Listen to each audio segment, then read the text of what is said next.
Şu ana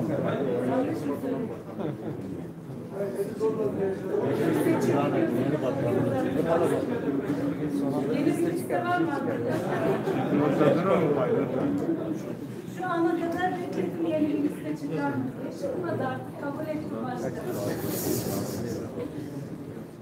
Yalnız az önce söylediğimi kürsüden inmeden tekrar söylüyorum. Bütün eksik bıraktığımız işlerin takipçisi olacağız Sayın Başkanım. Kurumlarda devamlılığın esas olduğunu da toplumumuza göstermemiz gerekiyor. Yapılan işler kendimiz için yapmadık, bu işler bizimdir diye yapmadık. Toplum adına yaptık, halkımız adına yaptık. Yine halkımız adına çalışmaya devam edeceğiz. Biz de üzerimize düşen her ne varsa burada herkesin önünde söz veriyorum. Elimden gelen her şeyi yapmaya hazırım.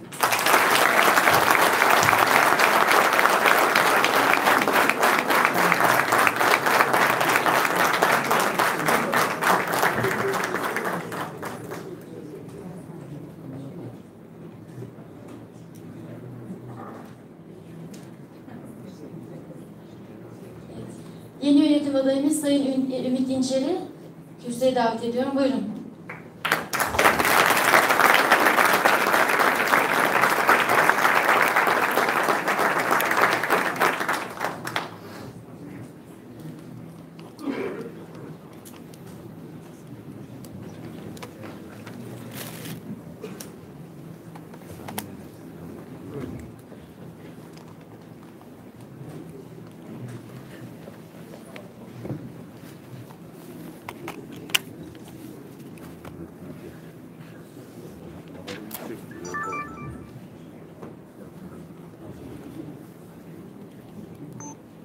Evet, değerli hazırım, kıymetli büyüklerim, hepinizi en içten saygılarla selamlıyorum.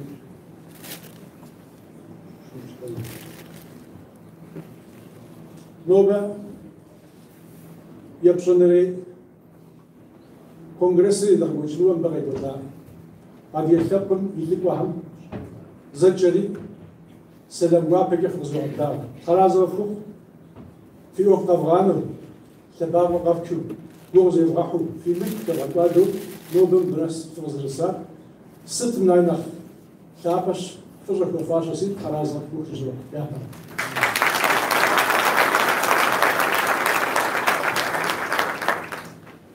دواسة مش ناخذ فاري واج جيام هج كاتش دي كونغرس دي بزجاج ويقول فش ساعتما قدو دي بواطوخن قدو نخفت يجري ويقول فش حاجيان نبدي وداوشت مع نوبد غزدسم دي جاغو زرقشي مش هو ده زوجها دزكوين قدو دي بزجاج زيد ويقول كيفن يبوز مثل ديكم كتصفشي حاجي ما بين تنباوي زرجان كويج زرجان كويج او الست يسري يا قزوجا قلت تراس يزغار جري قلت دي غطاسي تراس كوش زرع. Çok kıymetli azizim, hepinizi saygıyla selamlıyorum tekrar. Oldukça yoğun, yorucu bir program idrak ediyoruz. Bu manada sabrınızı daha fazla zorlamamak adına yavaş yavaş biz de kendi programımızı ve konuşmamızı sizinle paylaşacağız. Benim bu salonda kaçıncı toplantımdır bilmiyorum ama artık bir gelenek haline aldı herhalde. Bu salona buradan baktığımda genellikle biraz yorgunluk algılıyorum. O yüzden hızlıca geçmek istiyorum.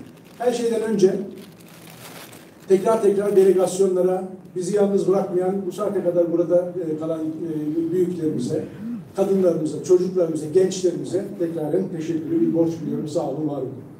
Ben konuşmama geçmeden önce öncelikle aday listeyi buraya davet ederek sizin önünüze bir çıkarmak, bir tanıtmak istiyorum. Ondan sonra faaliyet raporumuzu değerli arkadaşım Yasemin Ural okuyacaklar. Ondan sonra ben de kısaca kendi görüşlerimi paylaşacağım. İzin verirseniz o manada önce yönetim kurulunu buraya davet etmek istiyorum. Mutlu Akkaya, Kur'an Akın, Yasemin Ural, Murat Özden, Feriha Kankoç, Selçuk Ulutaş, Canberk Yaman, Doğan Yağan, Tülün Özgül, Cankat Acı, Cankat Yelbaşı, İlter Can Kayaoğlu, maalesef yurt dışında olduğu için aramızda değil, Hakan Polat, Tuğçe Dizgil, Pelin Fidan, Fatih Emir, Yasin Durmaz, Davut Akbulut, Seyfi Tokuç, Özen Atçı, Gürol Beygiret, Okan Sarıaslan, Rıza Yavuz, Belida Önlü, Furkan Soyupak ve Şenay Dalkılıç çalışır. Değerli arkadaşlar, 28 kişilik bir listemiz var. Hepsi oldukça deneyimli, genç, dinamik bir kadro. İnşallah aldığımız emaneti yere düşürmemeye, daha üst kademeye taşımaya gayret edeceğiz. Bunun çalışmalarını, gayretin içerisinde hep olacağımızı bilmenizi ve desteklerinizi esirgememenizi istiyorum. Tabii ki zaman uygun olsaydı da keşke hepsiyle tek tek tanışmanızı sağlayabilseydik. Bu da bir yöntem olabilirdi esasen ama maalesef zamanı etkin kullanmak anlamında ben böyle kısacık bir grupla birlikte önünüze çıkmak istedik. Bu manada izin verirseniz ben arkadaşlarımı tekrar yerine almak istiyorum. Hepinize teşekkür ediyorum. Zamanı etkin kullanmak anlamında dedim. Hepsinin CV'leri, nerelerde çalıştıkları, hangi derneklerde faaliyet gösterdiklerine dair bilgiler daha evvel yayınladığımız paylaşımlarda var. Oralardan da merak edenler bakabilirler. Ben arkadaşlarımı yerlerine alıyorum. Çok teşekkür ederim. Yasin Hoca'nın seni hemen göndermiyorum. Öyle önce siz o zaman program taslağımızı Haziran'la paylaşalım. Ondan sonra ben olabildiğince hızlı bir şekilde bir konuşma yapacağım. Şimdilik ben huzurlarınızdan ayrılıyorum. Buyurun Yasin. Sayın İlhan, değerli Haziran, geldiğimiz saat dilimi itibariyle zamanı efektif kullanmak açısından programımızın bir çerçevesini paylaşacağım sizinle. Hem sosyal medya hesabımızda hem de basılı olarak dileyenler edinebilirler faaliyet programımızda. Öncelikli olarak Kafet Dernekleri Federasyonu'nu yola çıkış noktamız olarak Kafkas Dernekleri Federasyonu'nu bizden önceki kadrolar ve yönetimler tarafından verilen mücadeleyi geliştirmek, genişletmek ve ileriye taşımak yola çıkış noktamızı oluşturuyor. Bu bağlamda nihai temel hedefimiz Kafed'i, çağın gerekleri ve toplumumuzun ihtiyaçlarına uygun olarak Kuzey Kafkasya diasporasının kültürel, siyasi ve tarihi haklarına dair doğru, kabul edilebilir ve gerçekçi bir siyasal söylem ve eylem vizyonu ortaya koyup uygulayabilen, demokratik, şeffaf ve güçlü bir sivil toplum örgütü haline getirmek üzere gerekli temelleri atmaktır. Bu bağlamda 5 alt amaçtan söz edeceğim. Faaliyet programımızı bu 5 alt amaç üzerinde, etrafında şekillendirdik çünkü. Birincisi ilk olarak Kafet içerisinde yönetiminden mali yapısına, üye dernekler, bileşenler ve paydaşlarıyla ilişkilerine kadar tamamen demokratik ve bağımsız bir yönetim anlayışını kurumsallaştırmak. İkinci olarak Kafet'in amaç ve hedefleri doğrultusunda kültürel, siyasi ve hukuki mücadelesinin demokratik ve sivil enstrümanlarına ilişkin toplumsal bilinci ve etkinliği yükseltebilecek etkili yönetişim ve iletişim stratejilerini kurarak tabanını, hedef kitlesini harekete geçirme kabiliyetini, kapasitesini büyütmek. Üçüncü olarak Kafed'in siyasi perspektifini temel olarak insan hakları ve demokrasi üzerine kurarak daha geniş ölçekte benzer amaçlar etrafında işleyen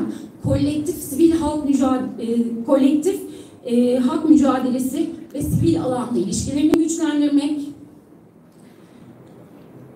kamusal alanda ve iktidarlar üzerinde etki yaratma potansiyelini artırmak ve son olarak da başta ana dil, 21 Mayıs Çerkez soykırımı ve sürgünü ve dönüş olmak üzere temel hak mücadelesi alanlarını öncelikli odağı haline getirmek. Bu bağlamda kendimiz için belirlediğimiz 3 temel çalışma alanından bahsedebiliriz. İlki yönetim anlayışı ve işleyişinin yeniden yapılandırılması. İkincisi kamusal alanla ilişkiler ve üçüncüsü de temel hak mücadelesi alanları.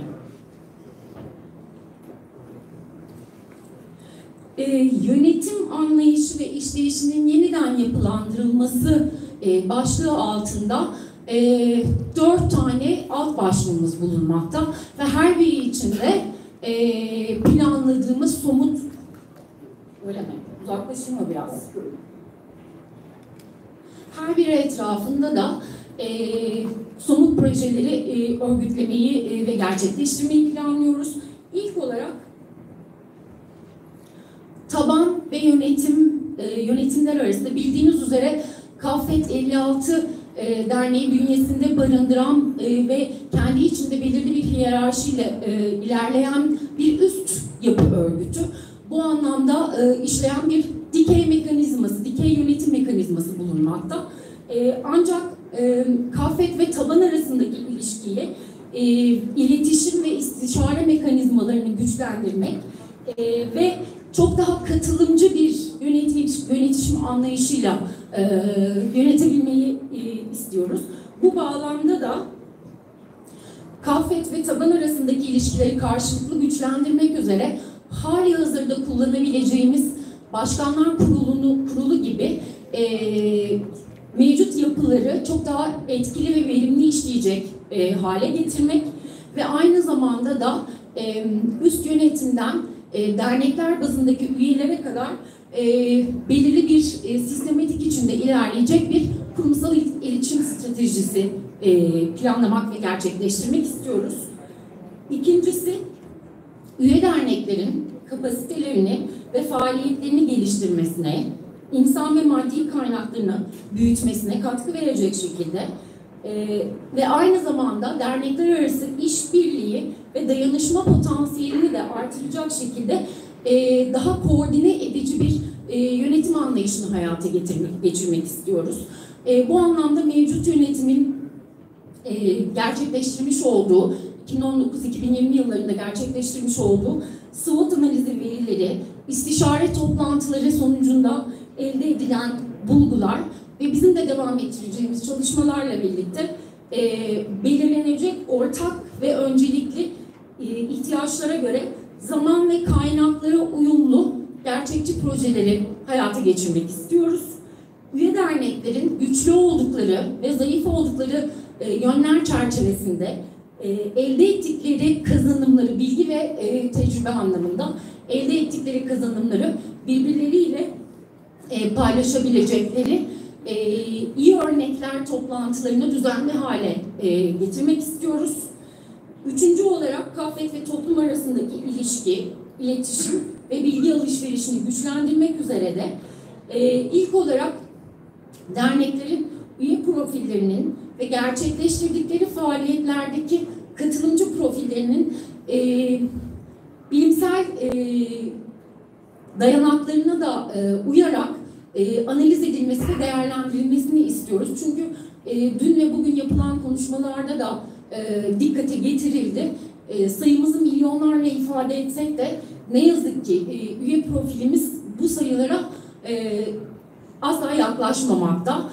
Bu anlamda bu verileri ve mevcut profili değerlendirmenin çok çok önemli olduğu kanaatindeyiz. Ayakları yere basan projeler geliştirebilmek için.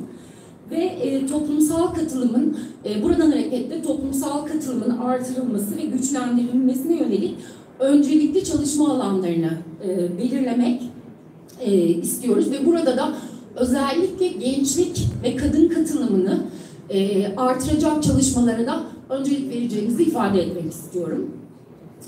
Kaffet ve Yine dün ve bugün yapılan konuşmalar arasında sıklıkla gündeme getirildi. Kafet yönetiminin, hatta bazen dernek yönetimlerinin ve tabanın gündemleri arasında ciddi boşluklar ve farklar oluşabiliyor.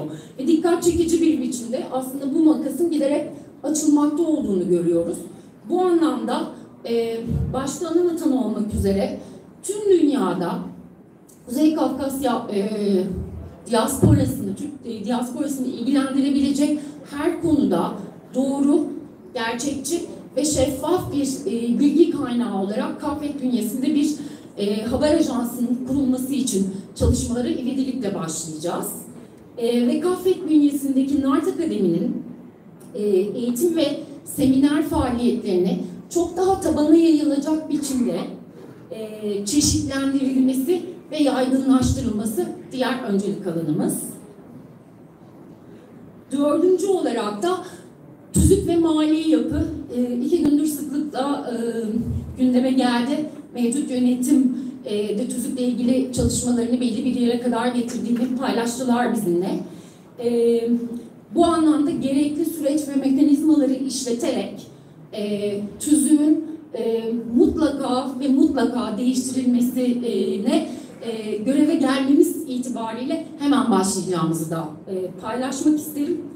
Diğer taraftan mali yapı ve ekonomik sorunlar, bildiğiniz üzere Kafet gibi sivil toplum örgütlerinin sivil ve bağımsız anlamda çalışabilmesinin en önemli garantörlerinden bir tanesi sürdürülebilir bir mali yapı.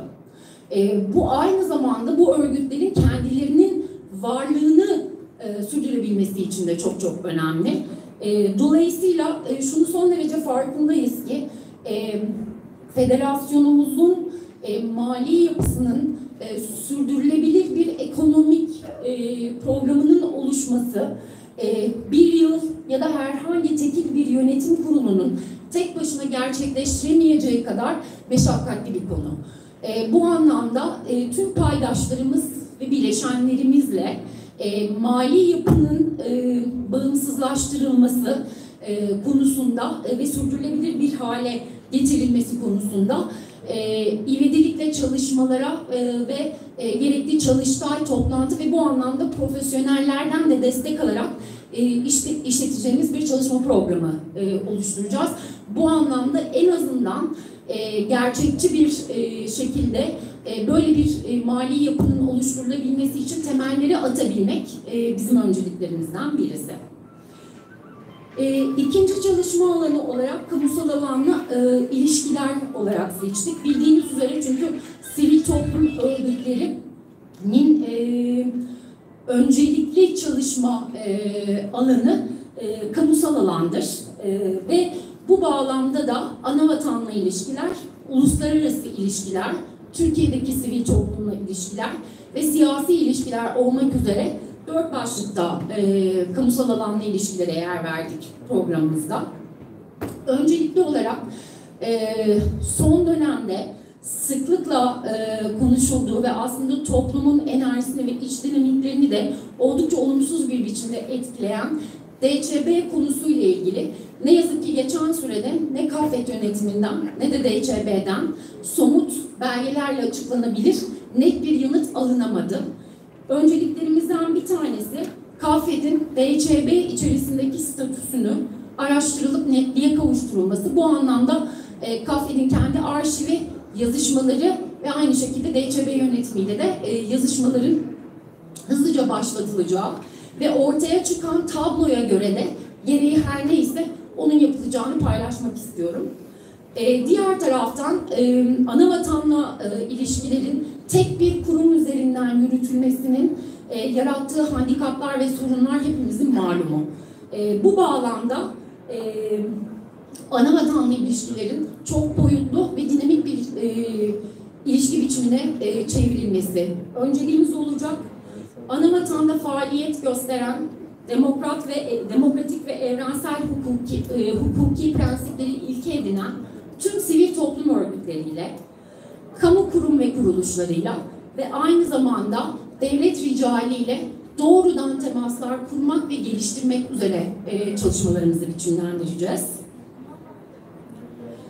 Türkiye'deki sivil toplum ile ilişkiler başlığında burada bu başlığı iki ayakla ele almamız gerekiyor. Birincisi Kuzey Kafkasya diasporasını temsil eden formel ve informal sivil toplum örgütleriyle olan ilişkiler.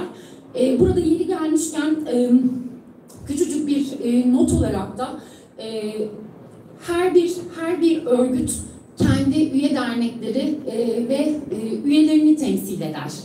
Biz de Kafed'in bu anlamda temsil ettiği üyelerinden yola çıkarak Türkiye'deki diğer diasporik örgütlerle ilişkileri böyle bir anlayışla şekillendiriyor olacağız.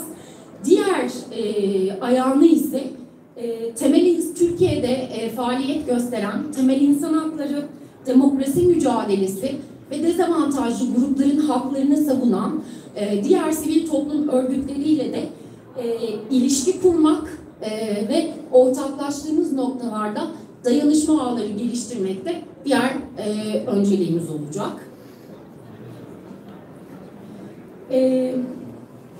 Uluslararası ilişkiler bağlamında öncelikli olarak daha önce de zaman zaman ilişkilerin geliştirildiği ancak sürdürülebilir bir karakter kazandırılamayan UNPO temsil edilmeyen Milletler ve Halklar Örgütü, Avrupa Birliği ve Birleşmiş Milletler'in ilgili organları ve hem Rusya Federasyonu hem de AB içerisindeki benzer amaçlar için çalışan sivil toplum örgütleriyle ilişkileri kurmak üzere çalışmalarımıza başlıyor olacağız. Aynı zamanda elbette dünyada Kafkas diasporasının, Kuzey Kafkasya diasporasının bulunduğu diğer ülkelerdeki sivil toplum örgütleriyle de ilişkilerin sürdürülmesi ve dayanışma ağlarının kurulabilmesi de diğer önemli bir başlığımız. Çünkü bildiğiniz üzere 21 Mayıs Çerkes soykırımı ve sürgünü başta olmak üzere aslında diasporanın pek çok sorunu, halklarımızın sorunlarının pek çoğu uluslararası bir karakteri var. Bu anlamda uluslararası ilişkileri de bu doğrultuda şekillendirmenin ve sürdürülebilir kılmanın son derece önemli olduğunu düşünüyoruz. Siyasetle ilişkiler konusuna son olarak değineceğim. Bildiğiniz üzere sivil toplum örgütlerinin sivilliğine zeval gelmemesi için devlet kurumlarıyla ve siyasi iktidarlarla ilişkilerini nasıl yürüttüğü son derece önem arz etmektedir. Bu anlamda hem siyasi partilerle hem de devlet ve siyasi iktidarlarla Kafed'in sivilliğine zeval getirmeyecek biçimde ilkeli, tutarlı ve dengeli ilişkiler kurulmasını sağlayacak bir yönetim anlayışı ve kurumsal iletişim stratejisinin belirlenmesini son derece önemli buluyoruz.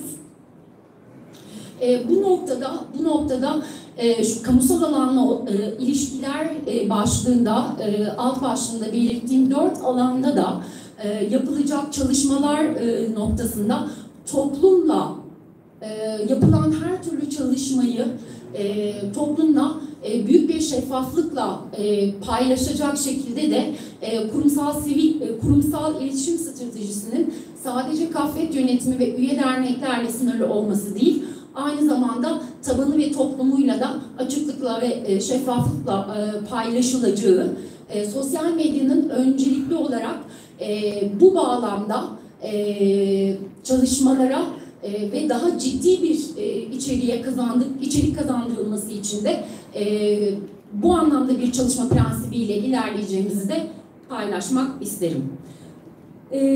Son başlığımız temel hak mücadelesi alanları. Bunların başında hepimizin sıklıkla ifade ettiği, burada da ifade edildiği üzere ana dil gelmekte. Türkiye'de bulunan, artık Türkiye'deki 5. kuşaktan bahsediyoruz. Ve bu anlamda şu zamana kadar yapılmış tüm çalışmaların, bu anlamdaki büyük emeklerin ve emektarların getirdiği bayrağı daha ileriye taşımak istiyoruz. Şu anlamda bildiğiniz üzere bizim dillerimizin neredeyse tamamı ya çok ciddi ya da orta derecede ciddi ama muhakkak ve muhakkak tehlike altındaki diller statüsünde.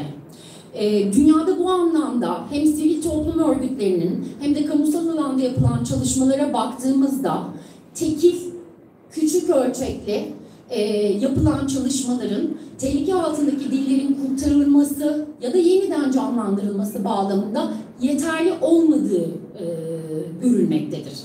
Dolayısıyla bizim buradaki ana dil konusundaki hedefimiz uzun erimli politikalar geliştirmek, bu eksende yürüyecek bir ana dilleri canlandırma programı geliştirmek üzere bir stratejik planlama çalışması gerçekleştirmek. Bu elbette söz konusu ana dil olduğunda bu elbette CAFED'in tek başına gerçekleştirebileceği bir şey değil. Burada birey, toplum, üniversite ve tüm paydaşların ve bileşenlerin katılımıyla bu stratejik planlamanın yapılması ve özellikle ana dil konusunun kişilerden ve değişen yönetimlerden bağımsız olarak ideolojik tartışmalara kurban edilmeden sürekliliği olan bir biçimde bir stratejik planlama yapılmasının son derece önemli olduğunu düşünüyor. Bu anlamda çalışmalarımızı da bu eksende şekillendiriyor olacağız. Aynı zamanda elbette üye derneklerimizin yürütmüş olduğu ve son derece de başarıyla yürüyen ya da çeşitli sorunlarla karşılaşan dil eğitimi çalışmaları var. Bu çalışmaların güçlü ve zayıf taraflarının değerlendirilmesi, eğitici, müfredat, materyal ve ölçme değerlendirme gibi ana unsurları açısından derneklerin kapasitesini geliştirmek üzere koordine edici faaliyetlerde bulunmak ve destekleyici çalışmalarda bulunmak da öncelikli amacımız olacaktır. Temel hak mücadelesi alanlarından ikincisi 21 Mayıs Çerkez soykırımı ve sürgünü. Burayı da çok ana hatlarıyla bir çerçeve çizeceğim.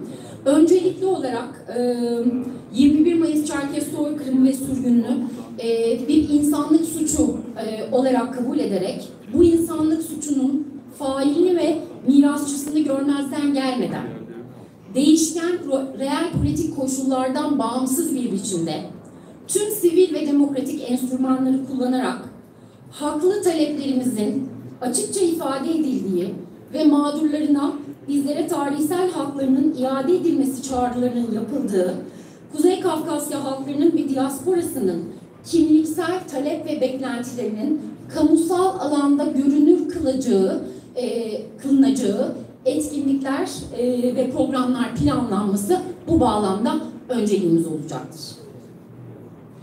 Son olarak bu bağlamda dönüş başlığı, ana vatana dönüş hakkı hem günümüzde hem ana vatana geri dönüş hakkı günümüzde hem hak temelli siyasallaşma sürecinde talep edilen önemli haklardan birisi olma özelliğini sürdürürken aynı zamanda uluslararası hukuktan da kaynaklı olarak güvence altına alınması için çalışma yürütülmesi gereken önemli hak mücadelesi alanlarından biridir.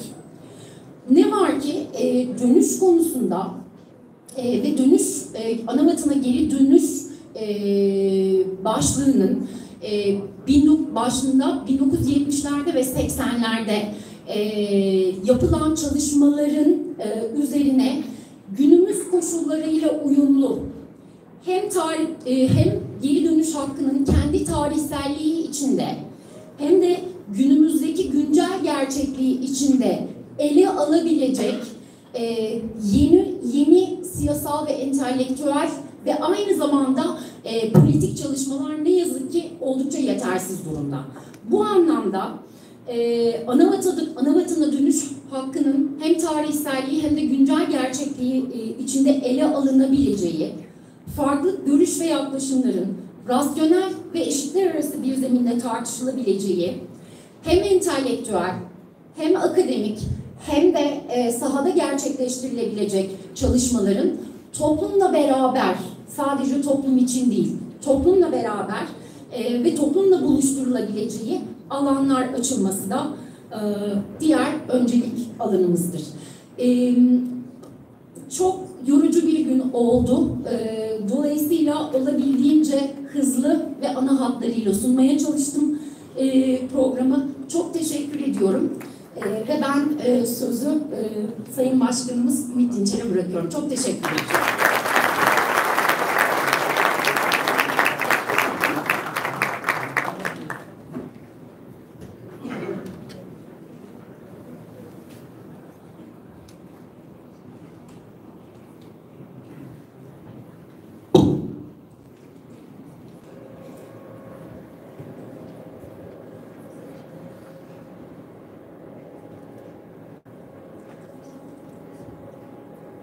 Evet, değerli büyüklerim, değerli Hazirun, sabrınızı birazcık daha rica edeceğiz. Ben de 2 gündür konuştuğumuz konular ve az evvel Yasemin Hanım'ın temel çerçeveleri çizdiği program üzerinde kendi görüşlerimi sizinle paylaşmak istiyorum. Öncelikle Kafkas Dernekleri Federasyonu'nun 10. Genel Kurulu'na hepiniz hoş geldiniz, şeref verdiniz. Her şeyden evvel, bugün burada genel kurul yapabilmemizin öncülerinden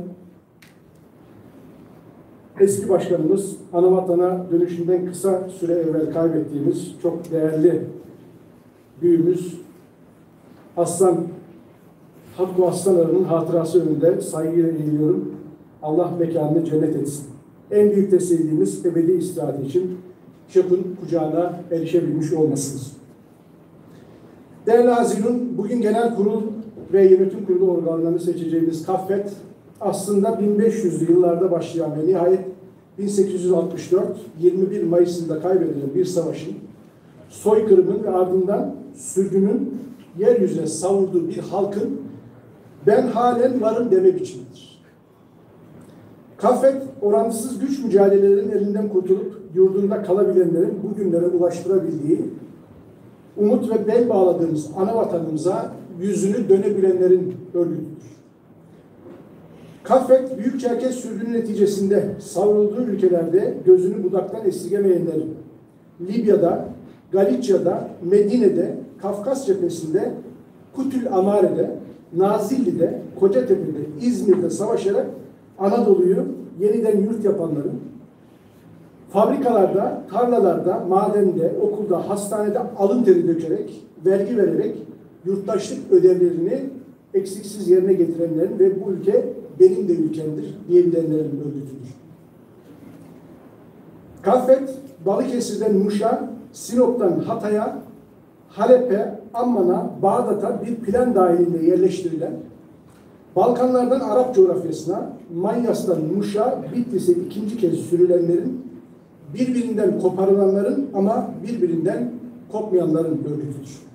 KAFFET bugün ben varım, Çerkesim, yaşadığım her yerde ödevlerimi yerine getirebiliyorum. Kültürüm ve kimliğimle var olma hakkımı istiyorum, ısrarla istiyorum ve istemeye devam edeceğim diyenlerin örgütüdür. KAFFET gerek ana vatanda gerekse diaspora dahil olmak üzere bulunduğu tüm ülkelerde kavganın değil mücadelenin, intikamın değil hak arayışının ısrarlı takipçisi olanların örgütüdür. KAFFET, dünyada siyasal emperyalizmin ötesinde kültür emperyalizminin acımasız yüklenmesine karşın kendi kültürünü, dilini, sosyal ilişkilerini, kültürel kodlarını kaybetmemek için var gücüyle çalışanların örgütüdür. Bugüne kadar eriştirenlere sonsuz teşekkürler ederim. Değerli Hazirun, şu anda seçimini yaptığımız federasyonun nüvesi Ankara Kuzey Kafkasya Kültür Derneği'dir. Bu dernekte örgütlenen ve çoğunluğunu dönüştürülebilen kadroların oluşturduğu ve az evvel ismini zikrettiğimiz Aslan Arı'nın da içinde bulunduğu Çerkez, Abaza, Çeçen, Asetin, Ubu, pek çok Kuzey Kafkasyalı bir yandan Türkiye'de örgütlenirken bir yandan da ana vatan ile ilişkilerinin çarelerini arıyor, risk alıyor, mülkünü, zamanını bir karşılık beklemeksizin vakfediyor. Hedef ve ülkü Ulusal varoluş, yöntem, ana vatana kitlesel dönüşüm. Bununla ilgili olarak Türkiye'nin pek çok bölgesinde toplantılar, çalışmalar yapıldı. Mesafeler kat edildi ancak 12 Eylül 1980 darbesinin şartlar arasında kalmaktan maalesef kurtulamadı. Kitlesel dönüş ideolojik olarak tekamül edemedi ama düşünce olarak bireysel dönüşlere alan açıcı yönüyle bugün bile varlığını sürdürmektedir. Bugün geldiğimiz noktada Çerkesler açısından varoluşun en önemli anahtarı ana vatan kavramı ve onunla kurulan psikososyal, ekonomik ve moral bağların gücüdür. Kitlesel dönüşüm bu şartlarda imkansıza yakın zor olduğunu zorlansak da artık kabul etmek zorundayız. Bu durum dönüş kavramını terke gerekçe olmayacağı gibi kavramlarımızı yeniden tanımlamaya, günün şartlarını ve toplumun geçirdiği değişimlere uygun bir biçimde revize etmeye, farklı ilişki biçimleri geliştirmeye olan ihtiyacımızı aşikar hale getirmektedir. Ancak 40 yıl evvelin sosyolojisinde gerekçe ve dayanak bulan kavramı bugün dahi aynı şekilde işletmeye çalışmanın çok rasyonel bir tarafının olmadığını düşünüyorum. Dünkü istişare konuşmasında sevgili Yusuf Taymaz aday kadroyu ilk kez dönüşçü olmayan kadrolardan oluştuğunu ve yadırgamadığını, belki de doğal olanın bu olduğunu söyledi ama ben bu dönüşçü kadroların bizden hangi eylem ve söylemleri itibariyle farklılaştığını doğrusu çok anlayabilmiş değilim. Bizden evvelki yönetimlerde dönen olmamışsa, dönüşün güncel çareleri yeterince aranamamış ya da aranıp bulunamamışsa, açık ve anlaşılabilir mevzuat hala ortada yoksa, her yıl dönmek isteyenlere aracılık veya finansörlük edememişsek, o kadrolar neden dönüşçü ve biz neden dönüşçü olmayan kadroyuz? Doğrusu çok iyi anlayamadık. Şunu açıklıkla ifade etmek isterim ki,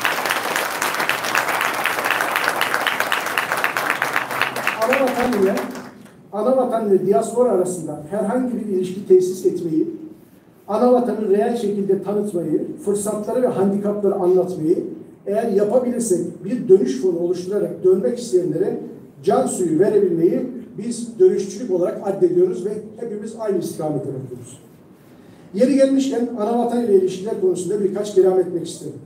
Ne benim ne de yönetim kurulu üyesi arkadaşlarımın ana vatanla ilişkileri koparmak gibi irrasyonel, dahası gülünç bir ajandası yoktur.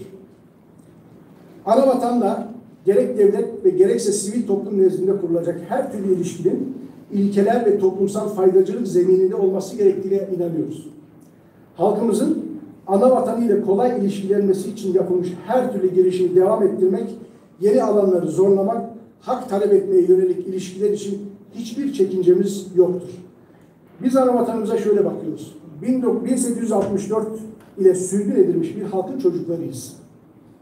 Ve doğal olarak Rusya Federasyonu nezdinde ana vatanımıza ilişkin haklarımız vardır. Biz Çerkes'in ana vatanıyla ilişkilenmesi noktasında bir Polonyalı'dan, bir Almanyalı'dan, bir Bolivyalı'dan farkımız olması gerektiğini düşünüyoruz.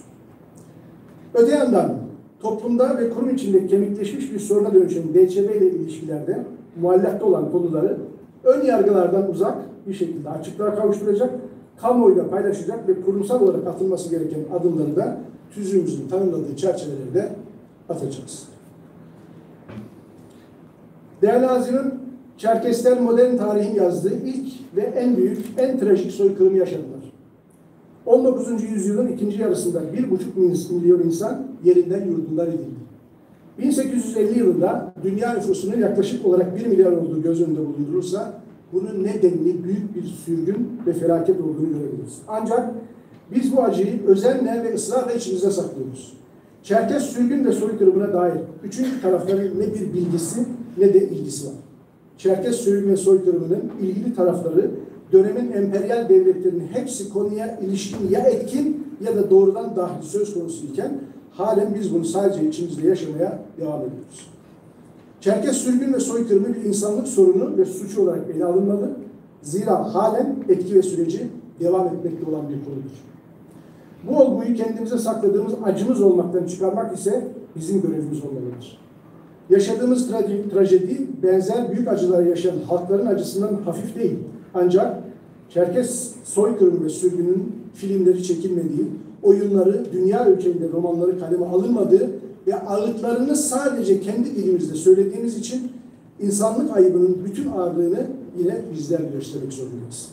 Artık bu tarihsel olgunun uluslararası alana taşınmasının, anmalarımızın herkese daha görünür kılacak ve insanlığa ayna tutacak şekilde kent meydanlarında 10 binlerin, 100 binlerin katılımıyla yapmak gereği kabullenmeli ve ona göre çalışmalıyız.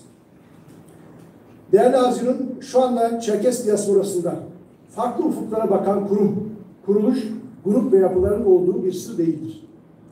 Bu durum bizim gibi kalabalık ve farklı dinamikleri olan, sorun çeşitliği olan kitlelerde olağan olarak karşılanabilir. Ancak gerek diasporada ve gerekse ana vatanda her geçen gün ağırlaşan sorunlara, yok olma tehdidi altındaki dillerimize, globalizmin ve modernitenin dehlizlerinde kaybolmakta olan kültürümüze farklı bakış açılarımızın olması bir noktaya kadar anlaşılabilir.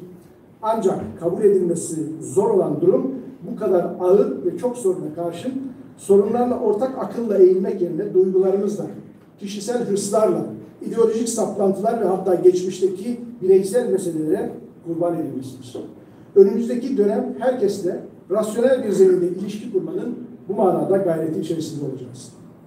Rasyonel zemindeki kastımız şudur: Kaffed'in kuruluş ve işleyiş ilkelerinden taviz vermeden herkesle temas ve iletişim halinde olmakta hiçbir çekincemiz yoktur. Ancak peşin hükümlerle, ön şartlarla, siyasi ve ideolojik saplantılarla toplumun ihtiyacı olan çözümleri berhava edecek olan hiçbir iletişim biçimini rasyonel görmüyoruz.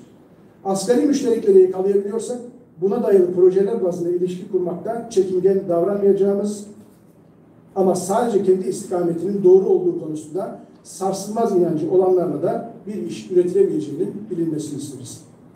Zira doğru bir menzile varabilmek için doğru noktadan çıkmak gerekir. Süreç içerisinde Kaffed ile çeşitli sebeplerle yollarını ayırmış yapıların, derneklerin, grupların olduğu herkesin malumudur. Bu bağlamda son zamanlarda çokça dillendirilen, bazen şahsen, bazen de kurumsal olarak karşılaştığımız serzenişlerin başında diasporanın dağınıklığı gelmektedir.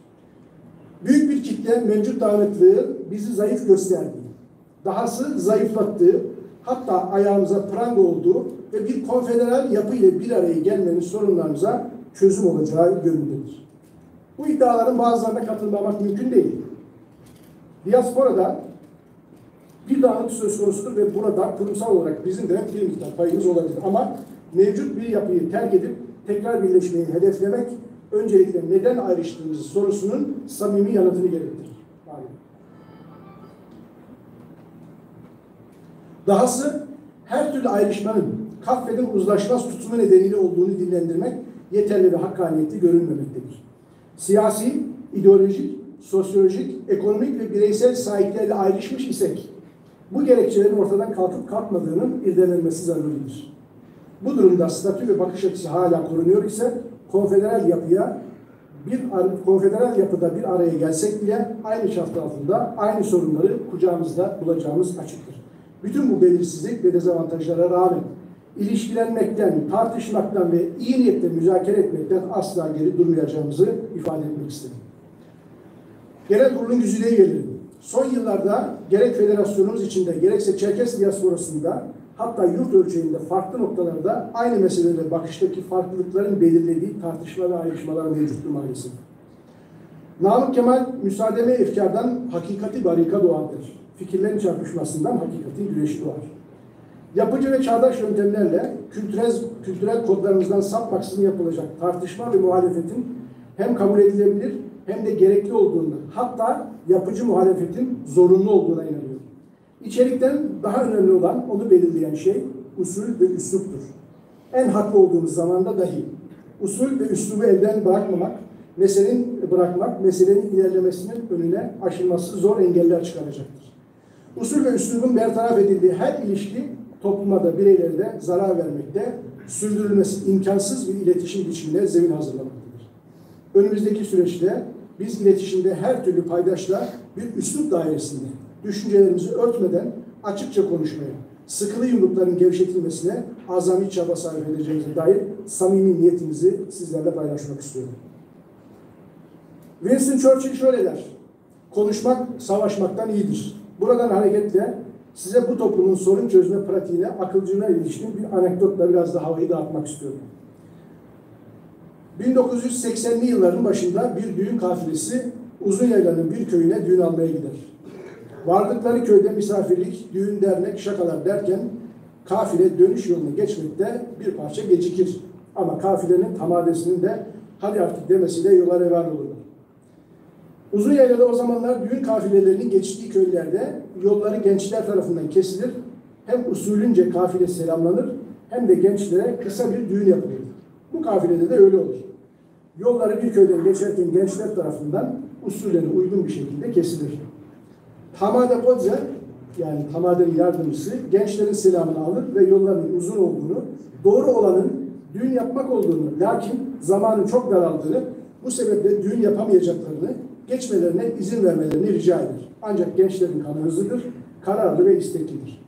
Düğün yapılmadan asla yolu açmayacaktır. Olay Tamade'ye intikal eder ama hayır der Tamade'de. Hava kararmadan dönmemiz gerek, açsınlar yolu. Gençler yolu açmazlar, kafilede düğün yapmaz. En sonunda Tamade kalkıp gençlerin yanına gelir ve ne istediklerini sorar. Gençlerin temsilcisi, ismini anlattığı bir sakınca görmeyin, Merziye Hamdi, düğün yapılmasını istiyoruz der. Tamade tatlı sert tekrar eder gerekçelerini ve gençlere biraz da tepeden bakarak açın yolu der. Bunun üzerine Hamdi gençliğin de verdiği cesaretle sayın düğün.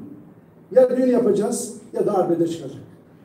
Eğer düğün yaparsanız yarım saatte yola çıkarsınız, arbede çıkarsa en az 2-3 saat gecikirsiniz.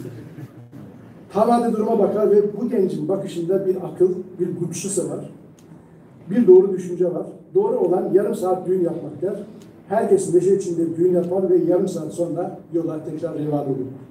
İşte bizim bu akılcılıkla yaklaşmamız, konuşmamız ve çözmemiz gereken önemli dertlerimiz var. Burada biri kurum içerisinde ve toplumda da sürekli bizi tartışmalar savunan Çerkes kimdir sorusu.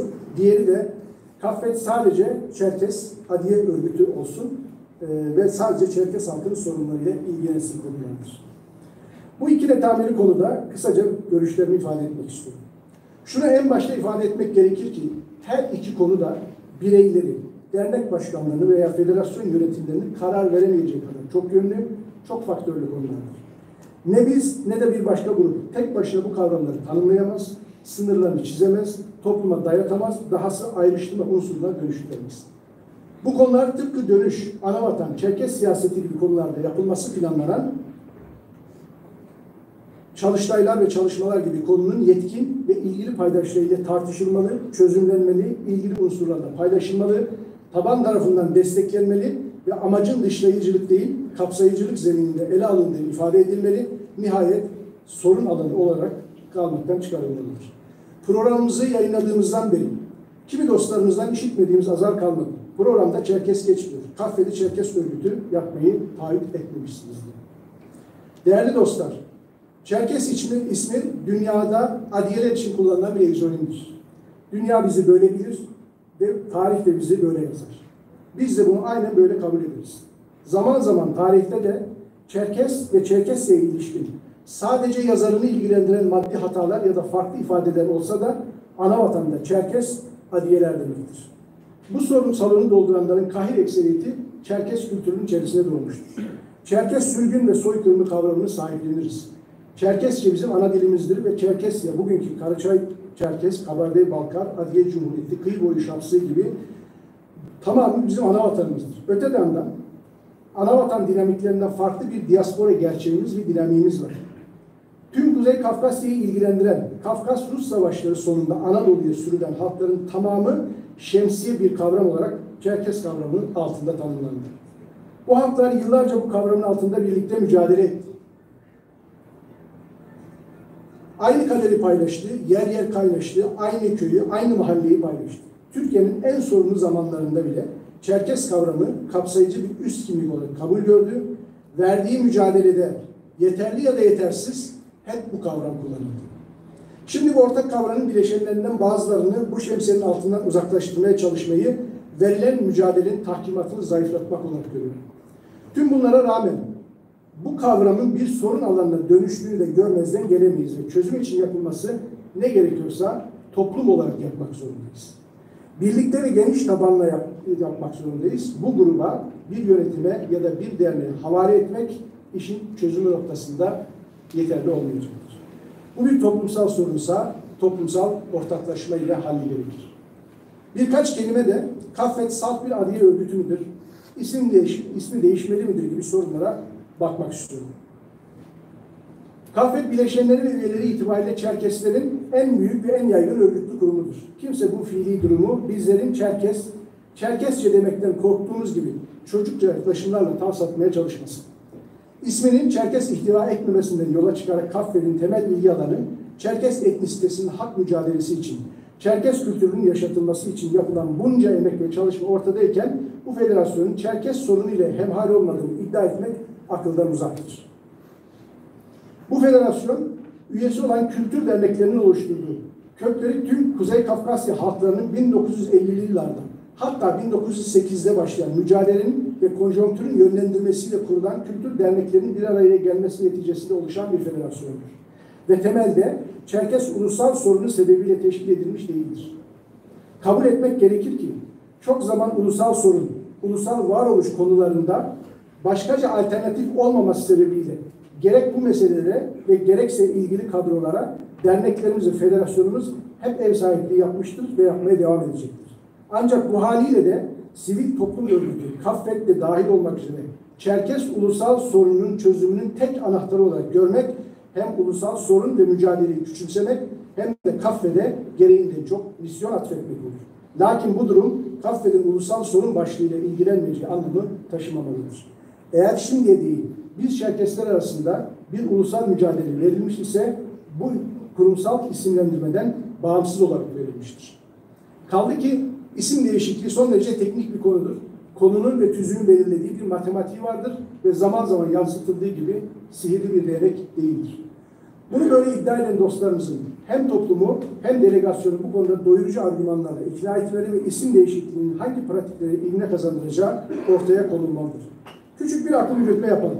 Üye derneklerimizden, Çerkes Derneği adıyla çalışan derneklerimizin çalışma pratiği, toplum tarafından sahiplenme, iş ortaya koyma ve sorun çözme niteliği Kafkas Kültür Derneği adıyla çalışanlarından daha verimli ise bu durumu gerçekten düşünmemiz gerekir. Ama sadece isimle çözümlenebileceğini gerek dernekler gerekse federasyonlar örneğinde böyle olmadığını görüyoruz. Öte yandan bu tepeden örgütlenebilecek bir durum değildir. Eğer dernekleri oluşturan tabanlarında böyle bir talep varsa isim değişikliğini yapıp taleplerini yukarıya taşımalıdır. Sadece sosyal medyada veya uzak çemberden seslenerek değişimi gerçekleştirmek rasyonel görünmemektedir. Değerli hazirin, tüm sorunlarımızı burada irdelemek mümkün değildir. Ancak yukarıda saydığım tüm bu sorunlardan daha fenası her geçen gün azalıyoruz. Zaman hepimizi her gün daha hızlı bir şekilde kültürel hegemonyanın ve modernitenin potasında eritiyor. Yok oluşun eşiğinde hızla ilerliyoruz. Üzerinde çokça tartıştığımız kurumlar, tüzükler, isimler, kişilerden çok daha önemlisi nesiller arası dil ve kültürel kimlik, aidiyet, tarih bilinci gibi konuların aktarımını yapamıyoruz. Genç kuşakların meseleye ilişkin ilgisi ve sorumluluk alma isteğini yükseltemiyoruz. Dilimizi de öğretemiyoruz. Kültürel özelliklerimizi de günün gerçekleriyle maalesef örtüştüremiyoruz. İşte bu varoluş sorunudur ve Çerkesleri de, Abazaları da, Çeçenleri de, Osetleri de aynı derecede maalesef etkilemektedir. Mevcut şartların ve yaklaşımın bu korkutucu süreci engellemekte yetersiz kaldığını kabullenmek ve yeni çıkış yollarını hep birlikte aramak zorundayız. Bunun sosyolojik bir sorun olduğunu algılanması ve çözümü ancak problemin birinci derecede sahibi ve sivil toplum olarak bizlerin ve zorlaştırıcı, engelleyici olmayan, kapsayıcı ve çoğulcu devlet mekanizmasının samimi yaklaşımıyla ancak mümkün olacak. Dolayısıyla TRT Çerkes talebi de dahil olmak üzere dil ve kültürel kimliğin varlığını devam ettirmede bir halk olarak varlığımızın yeni anayasayla teminat altında alınması için devlet desteğinin talebi noktasında enerjimizin önemli bir kısmını bu alana kanalize etmek zorundayız. Kıymetli delegasyon, şunu en baştan açık yüreklilikle ifade etmek isterim ki iletişim kanallarını, diyaloğun ne pahasına olursa olsun açık tutmak istiyoruz. Konuşup tartışarak çözebileceğimiz çok şey olabilir. Ancak konuşmadan çözebileceğimiz hiçbir konumuzun olmadığını unutmayalım. Çerkeslerin tarihten gelen önemli kültürel ve toplumsal mekanizmalardan ikisi şase ve unafe gelenekleridir. Şase danışma ve meclis, unafe planlama ve programlama kavramlarına karşılık gelebilir. İkisi de aslında diyalog ve sorun çözme, iş görme biçimleridir. Bugün dahi toplumsal hayatta en fazla ihtiyacımız olan şey halkımız için temiz ve açık iletişimdir. Sorunlarımızı ne kadar ağır olursa olsun konuşup ortaklaşabileceğimiz, ilerleme kaydedebileceğimize inancımız tamdır. Şunu söylemeyi zor addediyorum ancak bu noktada meselelere yaklaşımda üstlenci, alaycı, hakaretamiz yaklaşımlar, ağır ironiler, sarakaya almalar ve aşırı sekter tutumlar, analizlerini tek ve mutlak doğru kabul edenler, ideolojik saplantılar, iletişim kanallarını tıkamak ve kişinin egosunu beslemekten öteye hiçbir iş üretemezler. Bu sebeple yukarıda bahsi geçen yaklaşım tarzıyla ilişkilenmek istemediğimizin bilinmesini isteriz. Bu noktadan hareketle bizim tarihten getirdiğimiz günümüzün ise vazgeçilmez sorun çözme yöntemlerini güncele adapte etmek gereğine olan inancımız tamdır. Tekraren altını çizmek gerekirse diyalog kapısını her zaman ama her zaman açık tutacağız. Değerli hazırım, dün istişare toplantısının tamamını not ettim. Soruları, beklentileri, önerileri almaya gayret ettim. Beklentilerin ve ihtiyaçların büyüklüğüyle imkanların, insan kaynağının, ekonominin küçüklüğü karşısında bir parça irkilmedim desem yalan olur. Gerek ben gerekse yönetim kurulu üyesi arkadaşlarımın hepsi profesyonel hayatta planlama, bütçelendirme, proje yönetimi, kaynak yönetimi gibi konularda pek çok konuda başarılı uygulamalara imza atıyoruz. Ancak hiçbirinin projenin yönetiminde parasal kaynağı ve insan gücünü yaratma, optimize etme ve sonuçlandırma sorumluluğunu sadece tek kişiye yüklendiğini hiçbir yerde görmedik. Dernekçilik ve federasyon yönetimleri ise maalesef bu şekilde yürümektedir. Dünkü konuşmalarda kıymetli büyük Fahri Uvac'ın bataklık metaforuyla dramatize ettiği ve çıkış reçetesinin tamamında beklentiler yönetim kurulu üzerinde bina edilmiştir. Metafora dönecek olursak, bataklıktaki bir halkın önce bir programla ikna edilmeyi değil, bir an evvel haydi ham ağacı hep beraber diyerek bataklıktan çıkmak için harekete geçmeye ihtiyacı vardır. Kaynak yaratabilmek, hele ki sürdürülebilir kaynak en büyük önceliklerimizden biri olmak zorundadır ve içimizden geçen kaynağı toplumun kendi içinden tabana yaygın, bizi kurumsal olarak resmi veya gayri resmi bir yerlere borçlu hale getirmeyecek şekilde yaratabilmek olmalıdır. Bu bakış açısı kaynak arayışlarında bu ülkenin kamu zenginliğinden bizim payımıza düşeni talep etmeyenin anlamına gelmez. Dahası dünyada dolaşan devasa bir fon bulutu olduğunu ve bunlardan faydalanabilmenin yöntemlerini arayacağımızın bilinmesini isteriz. Ama temel kaynak yine öz kaynaklarımız olmalıdır ve destek olmadan hadi yapın da görelim mantığı hiçbirimizin yararına değildir. Değerli katılımcılar, güncel önemli bir konuda da görüşlerimizi ifade etmek istedim. Yakın geçmişte Cumhuriyet Halk Partisi Genel Başkanı Sayın Kemal Kılıçdaroğlu bir helalleşme yolculuğuna çıkacağını ilan etti. Dünyada pek çok ülkenin tarihinde de olduğu gibi Türkiye tarihinde devlet eliyle yaratılmış mağdur kişi ve kimselerin varlığı herkeste bilinmektedir. Zaman zaman yok sayılmış, yaşam alanları daraltılmış, kültürel olarak baskı altına alınmış, ötekileştirilmiş, hak kaybına uğramış pek çok kesimden birisi de Çerkesler ve bu sürecin mağdurlarından birisidir. Eğer bu çıkış pragmatik bir programın bir parçası değil ise Türkiye halklarının önünü açan, ülkeyi rahatlatmaya, nefes aldırmaya yönelik bir çıkış ise kıymetli ve takdire şayandır. Asimile edilmiş, dili yasaklanmış, köyleri ve aydınları sürgün edilmiş ve Çerkes etem üzerinden toplumsal ve psikolojik baskı kurulmuş, tehlike altındaki dili için yeterince adım atılmamış bir halk olarak helalleşmenin muhataplarından birinin de doğal olarak Çerkesler olduğuna inanıyor ve gereğini beklediğimizi ifade ediyor.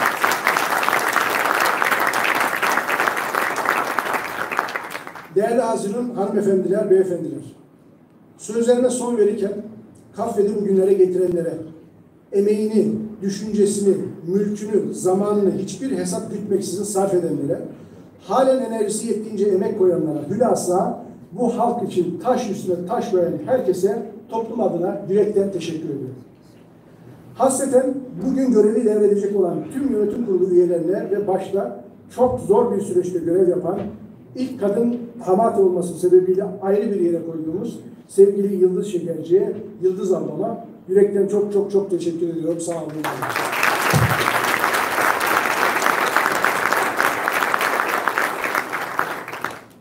Sözlerimi Süleyman Demirel'in bir anekdotuyla bağlamak istiyorum. İp cambazını şark toplumları ha düştü ha düşecek diye garp toplumları da ha geçti ha geçecek diye izlerlermiş. Kafet gibi kurumlarda kişiler tek başlarına bir şey ifade etmezler. asıl olan ekip işidir. Bu inançla çok eğitimli, donanımlı, kendi yapılarımızdan yetişmiş, genç, dinamik, dahası istekli bir ekip oluşturduk. Birlikte bu ipi geçmek istiyoruz. Bu noktada halkımızın bizi ha geçti ha geçecek diye izlemesini özellikle ama özellikle rica ediyorum. Bir söz vardır. Mahkeme kadıya mülk değildir der. Biz de zamanı geldiğinde sevabımızı, günahımızı ortaya koyup daha iyi yapabilirim diyenlere görevi devretmekte bir an olsun tereddüt göstermeyeceğiz. Bu duygularla bu kadar namüsait şartlarda buraya kadar sorumluluk hissedip gelen değerli misafirlerimize, delegasyonlarımıza, dernek yöneticilerimize, parti temsilcilerine ve katılım sağlayan herkese yürekten teşekkürler ve en derin saygılarımı sunarım. İyi akşamlar diliyorum.